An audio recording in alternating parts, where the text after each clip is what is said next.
에스더가 차례대로 왕에게 나아갈 때에 궁녀를 주관하는 넷이 헤게가 정한 것 외에는 다른 것을 구하지 아니하였으나 모든 보는 자에게 사랑을 받더라. 아민.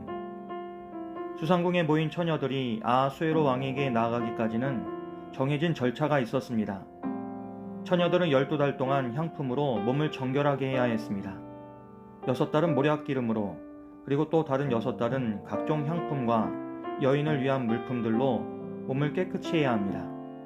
이 과정은 단순한 미용이나 꾸밈을 위한 절차가 아니었습니다. 이것은 한 사람의 삶 전체를 왕실의 기준에 맞추어 재구성하는 시간이었습니다. 처녀들은 자신의 습관이나 태도, 몸가짐을 바꾸어 제국이 정한 방식에 맞춰야 했습니다. 그만큼 왕궁이라는 공간은 개인의 일상과 자유를 제한하고 제국이 정한 방식에 맞춰 살아가야 하는 곳이었습니다.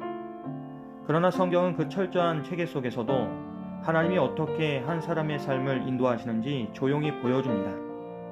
처녀가 왕에게 갈 차례가 되면 무엇이든 원하는 것을 가지고 들어갈 수 있었습니다. 하지만 에스더는 헤게가 정해준 것 외에는 다른 것을 구하지 않습니다.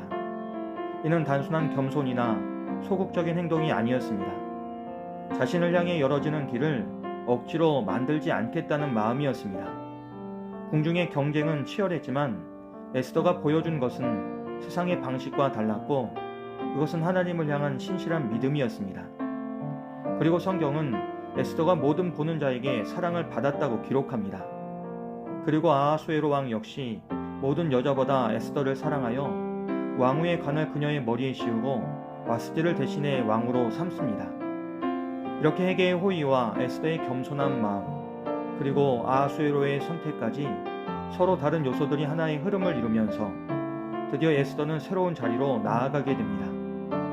그리고 아하수에로 왕은 이를 기념하여 큰 잔치를 베풀고 각 지방의 세금을 감면하여 은혜로운 조서를 반포했습니다. 겉으로 보기에 이것은 왕의 기쁨에서 비롯된 정치적인 행보처럼 보입니다.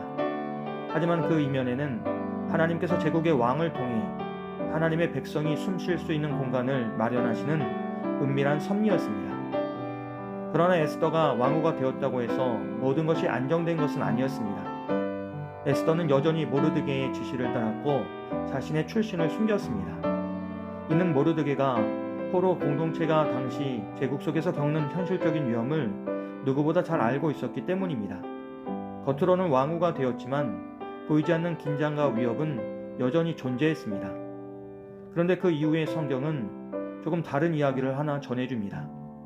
어느 날 모르드게가 왕궁문에 앉아 있을 때 왕을 지키는 두 내시인 빅단과 데레스가 왕을 암살하려는 음모를 꾸미는 것을 모르드게가 우연히 듣게 됩니다.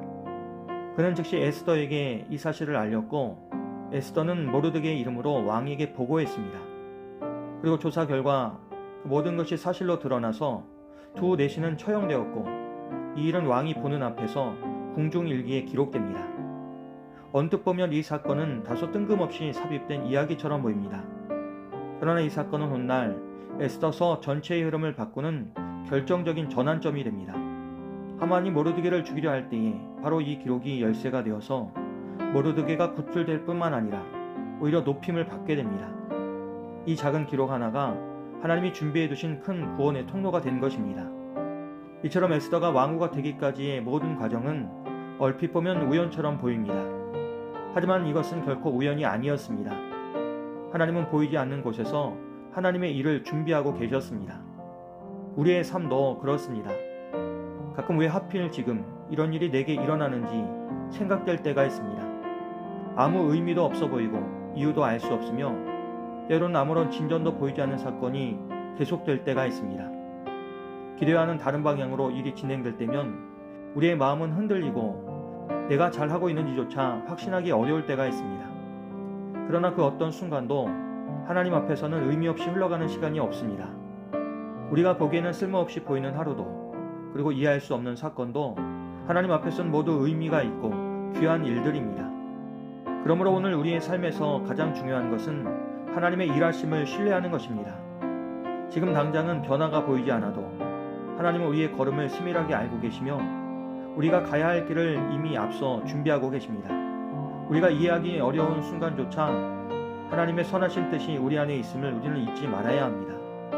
하나님이 준비하신 그 길은 결국 우리를 하나님의 뜻을 이루는 자리로, 그리고 더 깊은 순종과 평안으로 인도해 가집니다. 오늘도 하나님은 우리와 함께 하시며 우리의 삶 속에서 조용히 일하고 계십니다. 우리가 그분을 신뢰할 때에 지금의 우리의 모든 시간들이 은혜의 길이 되어서 우리를 앞으로 이끌 것입니다. 그 믿음으로 오늘도 담대히 하루를 시작하는 우리들이 되길 주님의 이름으로 기도합니다. 역사를 주관하시는 하나님, 오늘도 우리의 삶의 모든 순간을 인도하시는 하나님의 섭리를 믿습니다. 우리의 모든 걸음을 주님께 맡기오니 오늘도 선하신 길로 인도하여 주시옵소서. 성령님 우리와 함께해 주시옵소서. 예수님의 이름으로 기도합니다. 아멘.